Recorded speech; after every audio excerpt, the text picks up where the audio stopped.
In front of me is Samsung Galaxy Z Flip 8 and today I would like to show you how you can change font style.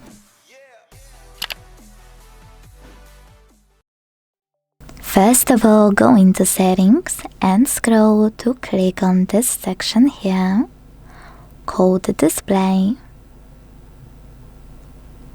Now scroll again, this time to tap on font size and style, and when you're ready, select font style.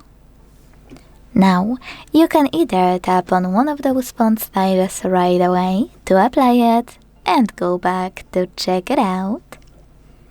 Or if you want to try something more interesting, click on download fonts and install the best one for you. You can do that by clicking on this icon next to the chosen one or tapping on a chosen one and hitting install.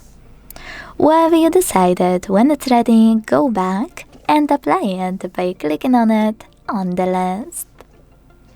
Thanks so much for watching. If you enjoyed this video, leave a like, comment and subscribe. Bye!